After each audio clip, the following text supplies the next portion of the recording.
Hello everyone, welcome back to my mini vlog. ಹೊಸ ದಿನ ಹೊಸ ವೈಬ್. ಇವತ್ತು ನಾನು ಮಾರ್ನಿಂಗಿಂದ ವ್ಲಾಗ್ ಸ್ಟಾರ್ಟ್ ಮಾಡ್ತಾ ಇದ್ದೀನಿ. ಇವತ್ತು ನನ್ನ ಡೇ ಶುರುವಾಗಿದ್ದೆ ಎಳ್ನೀರೆಲ್ಲ ಕುಡ್ದು. ಇವತ್ತು ಶುಕ್ರವಾರ ಪೂಜೆ ಇತ್ತು, ಸೊ ಅದಕ್ಕೆ ಪೂಜೆನೆಲ್ಲ ಮುಗಿಸ್ಕೊಳ್ತಾ ಇದ್ದೆ. ನಾನು ಆ್ಯಕ್ಚುಲಿ ಪೂಜೆ ಮುಗಿಯೋ ಗಂಟ ನೀರು ಕೂಡ ಮುಂಚೆ ಕುಡಿತಿರ್ಲಿಲ್ಲ, ಬಟ್ ಇವಾಗ ನೀರು ಕುಡಿತೀನಿ. ತಿಂಡಿ ಊಟ ಎಲ್ಲ ಮಾಡಲ್ಲ. ಪೂಜೆ ಎಲ್ಲ ಆದಮೇಲೆ ತಿಂಡಿ ಊಟ ಮಾಡ್ತೀನಿ. ಇವತ್ತು ಮಧ್ಯಾಹ್ನ ಊಟಕ್ಕೆ ಮುದ್ದೆ ಮತ್ತು ಅವರೆಕಾಳು ಸಾಂಬಾರು ಮಾಡಿದ್ದೆ. ಊಟ ಎಲ್ಲ ಆದಮೇಲೆ ಸ್ವಲ್ಪ ಹೊತ್ತು ರೆಸ್ಟ್ ಮಾಡಿ ಅಮ್ಮನ ಮನೆಗೆ ಹೋಗೋಣ ಅಂತ ಇಬ್ಬರು ಕೂಡ ಹೊರಟ್ವಿ. ಅಮ್ಮ ಇವತ್ತು ಪುಟ್ಟ ರೊಟ್ಟಿ ಮಾಡಿದರು. ಅದು ಆ್ಯಕ್ಚುಲಿ ನಮ್ಮೂರ ಕಡೆ ಫೇಮಸ್ಸು, ತುಂಬ ಚೆನ್ನಾಗಿರುತ್ತೆ. ನಾನು ನೆಕ್ಸ್ಟ್ ವಿಡಿಯೋದಲ್ಲಿ ಆ ರೆಸಿಪಿನ ಶೇರ್ ಮಾಡ್ಕೊಳ್ತೀನಿ.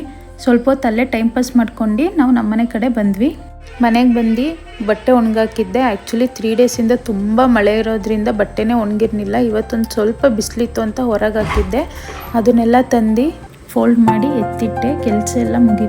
ಕೆಲಸ ಎಲ್ಲ ಮುಗಿದ್ಮೇಲೆ ನನಗೆ ಇವಾಗ ಕಂಪಲ್ಸರಿ ಕಾಫಿ ಅಥವಾ ಟೀ ಇರಲೇಬೇಕು. ನಾನು ಆ್ಯಕ್ಚುಲಿ ಮದುವೆ ಮುಂಚೆ ಕಾಫಿ ಟೀ ಏನೂ ಕುಡಿತಿರ್ಲಿಲ್ಲ. ನಮ್ಮಮ್ಮ ಬಿಡ್ತಿರ್ಲಿಲ್ಲ ಕಾಫಿ ಟೀ ಕುಡಿಯೋಕ್ಕೆ. ನನಗೆ ಆ್ಯಕ್ಚುಲಿ ಕಾಫಿ ಅಂದರೆ ಇಷ್ಟ, ಬಟ್ ಮನೇಲಿ ಬಿಡ್ತಿರ್ಲಿಲ್ಲ ಅಂತ ಕುಡಿತಿರ್ಲಿಲ್ಲ. ಬಟ್ ಇವಾಗ ತುಂಬ ಕುಡಿತೀನಿ. ಕಾಫಿ ಎಲ್ಲ ಕುಡ್ದು ಸ್ವಲ್ಪ ಹೊತ್ತು ರೆಸ್ಟ್ ಮಾಡಿ ಊಟ ಎಲ್ಲ ಮುಗಿಸ್ಕೊಂಡು ಬಿಗ್ ಬಾಸ್ ನೋಡ್ತಾ ಈ ಡೇನ ಎಂಡ್ ಮಾಡಿದ್ವಿ. Thank you. ಇದೇ ಥರ ಸಪೋರ್ಟ್ ಮಾಡ್ತಾಯಿರಿ.